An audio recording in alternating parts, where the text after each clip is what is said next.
আচ্ছা, হিমালয়ের গভীরে এমন একটা হ্রদের কথা কল্পনা করুন তো, যার আসল নামটা মানুষ প্রায় ভুলেই গেছে। এখন সবাই তাকে এক নামে চেনে, কঙ্কাল হ্রদ।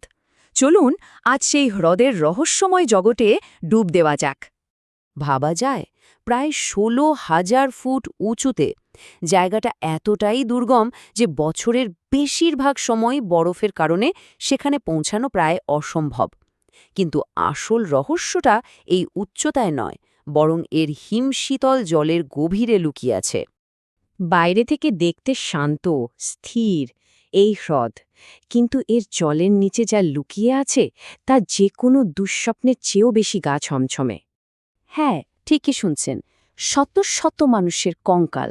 কারা ছিলেন এই মানুষগুলো, আর কেনই বা তাদের এমন মর্মান্তিক পরিণতি হলো এই বরফে ঢাকা হ্রদের গভীরে? এই প্রশ্নগুলোই আমাদের আজকের অনুসন্ধানের মূল কেন্দ্রবিন্দু। তো চলুন শুরু করা যাক এই রহস্যের জট খোলার চেষ্টা। আমাদের প্রথম প্রশ্ন, এই কঙ্কাল হ্রদের পেছনের আসল সত্যিটা কি? এর পোশাকি নাম রূপকুণ্ড, মানে বুঝতেই পারছেন, বরফ গলা জলের হ্রদ। কিন্তু এই নামে একে আর কেউ চেনে না। এর আসল পরিচয় হয়ে গেছে এর ভয়ঙ্কর ডাকনামটা, কঙ্কাল হ্রদ। সালটা ছিল ১৯৪২। সারা বিশ্ব যখন দ্বিতীয় বিশ্বযুদ্ধের আগুনে পুড়ছে, তখন হিমালয়ের এই নিরালা কোনায় এক ব্রিটিশ ফরেস্ট রেঞ্জার এমন কিছু আবিষ্কার করলেন যা ইতিহাসবিদ আর বিজ্ঞানীদের মাথা ঘুরিয়ে দেয়। আর সেদিন থেকেই এই হ্রদটা একটা বিরাট ধাঁধা হয়ে ওঠে। প্রশ্নগুলো কিন্তু খুব সাধারণ, তাই না? কারা এরা, কোত্থেকেই বা এসেছিল, আর সবচেয়ে বড় প্রশ্ন, এরকম একটা দুর্গম জায়গায় একসঙ্গে এতগুলো মানুষের এমন পরিণতি হলো কিভাবে? যে কোনো রহস্যের মতোই এখানেও তদন্তের শুরুটা হয়েছিল কিছু সহজ ধারণা দিয়ে, কিন্তু খুব তাড়াতাড়ি বোঝা গেল ব্যাপারটা অতটাও সহজ না। যেহেতু আবিষ্কারটা হয়েছিল দ্বিতীয় বিশ্বযুদ্ধের সময়, তাই প্রথম এবং সবচেয়ে সহজ ধারণা ছিল যে এরা হয়তো জাপানি সৈন্য হতে পারে। তারা এই দুর্গম পথ দিয়ে ভারতে ঢোকার চেষ্টা করছিল আর প্রকৃতির কাছে হেরে যায়। কিন্তু বিজ্ঞান যখন মাঠে নামল, পুরো গল্পটাই ১৮০ ডিগ্রি ঘুরে গেল। কার্বন ডেটিংয়ের ফল আসতেই গবেষকদের চোখ কপালে ওঠার জোগাড়। দেখা গেল এই কঙ্কালগুলো দ্বিতীয় বিশ্বযুদ্ধের সময়ের নয়, এগুলো নবম শতাব্দীর। ভাবুন একবার, প্রায় ১২০০ বছরের পুরনো। তাহলে জাপানি সৈন্য হওয়ার তো প্রশ্নই ওঠে না। রহস্যটা যেন আরও ঘনীভূত হল। সময়টা তো জানা গেল, কিন্তু পরিচয়? পরের ধাপ ছিল ডিএনএ টেস্টিং। ভাবা হয়েছিল এবার হয়তো রহস্যের কিনারা হবে, কিন্তু না। ডিএনএ পরীক্ষার রহস্যের জট খোলার বদলে তাকে আরও জটিল করে তুলল। ডিএনএর ফল যা এলো তা ছিল এক কথায় অবিশ্বাস্য। বিজ্ঞানীরা যা আশা করেছিলেন তার ঠিক উল্টো। প্রথমত, এরা সবাই ওরে গোষ্ঠীর মানুষ ছিল না। দ্বিতীয়ত, এদের ডিএনএতে দক্ষিণ এশীয় তো বটেই, এমনকি সুদূর ভূমধ্যসাগরীয় অঞ্চলের মানুষেরও চিহ্ন পাওয়া গেছে। আর সবচেয়ে বড় ধাক্কাটা হলো, এদের সবাই যে একই সময় মারা গেছে তাও নয়। তার মানে রূপকুণ্ডে একটাই দুর্ঘটনা ঘটেনি, শত শত বছর ধরে বারে বারে এই জায়গাটা যেন একটা মৃত্যুর ফাঁদ হয়ে উঠেছিল।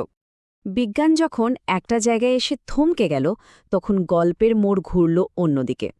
তদন্তকারীরা কান পাতলেন স্থানীয় মানুষদের মুখে মুখে ফেরা এক পুরনো কাহিনীর দিকে। এই অঞ্চলের মানুষের বিশ্বাস, বহু যুগ আগে কনৌচের এক রাজা বিশাল দলবল নিয়ে এই পবিত্র পাহাড়ে তীর্থ করতে এসেছিলেন। কিন্তু তাদের কিছু আচরণে পাহাড়ের অধিষ্ঠাত্রী দেবী নন্দা দেবী প্রচণ্ড রেগে যান। আর লোককথা অনুযায়ী সেই ক্রুদ্ধ দেবী তাদের উপর আকাশ থেকে এমন শিলাবৃষ্টি করেন যা ছিল লোহার মতো কঠিন। আর সেই ভয়ঙ্কর শিলাবৃষ্টিতেই নাকি মৃত্যু হয় সবার। একটা লোককথা, নিছকই একটা গল্প, তাই না? কিন্তু এখানে কাহিনীতে আসল টুইস্টটা আসে যখন দেখা যায় ১০০০ বছরের পুরনো একটা লোককথার সাথে আধুনিক বিজ্ঞান মিলে যাচ্ছে। ফরেনসিক বিশেষজ্ঞরা যখন কঙ্কালগুলো খুঁটিয়ে পরীক্ষা করলেন, তারা একটা অদ্ভুত জিনিস লক্ষ্য করেন। প্রায় প্রত্যেকটা কঙ্কালের মাথার খুলিতেই গভীর গোল ধরনের ফাটলের দাগ রয়েছে। এবার একটু ভাবুন, এই আঘাতগুলো কিন্তু কোনো তলোয়ার বা বর্ষার মতো অস্ত্রের নয়, তাহলে কিসের? ফরেনসিক সায়েন্স বলছে এই দাগগুলো তখনই সম্ভব যখন ওপর থেকে ক্রিকেট বলের মতো বড় আর ভারী কিছু প্রচণ্ড গতিতে মাথায় এসে লাগে। ঠিক যেমনটা ওই লোককথায় বলা হয়েছিল, লোহার মতো কঠিন শিলার বৃষ্টি। তাহলে কি মৃত্যুর কারণটা পাওয়া গেল? হয়তো, কিন্তু আরেকটা প্রশ্ন তো থেকেই যায়। 1000 বছর পরেও এই কঙ্কালগুলো এত নিখুঁত অবস্থায় রইল কি করে? এর উত্তরটা লুকিয়ে আছে খুব হিমালয়ের প্রকৃতির মধ্যে। এখানের কনকনে ঠান্ডা আবহাওয়া, হ্রদের বরফ শীতল জল আর বছরের বেশিরভাগ সময়ে বরফের নিচে ঢাকা থাকা, এ সব কিছু মিলে একটা প্রাকৃতিক ফ্রিজের মতো কাজ করেছে। দেহগুলোকে পচনের হাত থেকে বাঁচিয়ে যেন একটা টাইম ক্যাপসুলে আটকে রেখেছে 1000 বছর ধরে। আর তাই তো আজও প্রতি বছর গরমকালে যখন হ্রদের ওপরের বরফ গলে যায়, জলের নিচ থেকে উকি দেয় শত শত কঙ্কালের সেই হাড় হিম করা দৃশ্য। প্রতি বছর যেন এই শীতল ইতিহাসটা নতুন করে সবার সামনে আসে।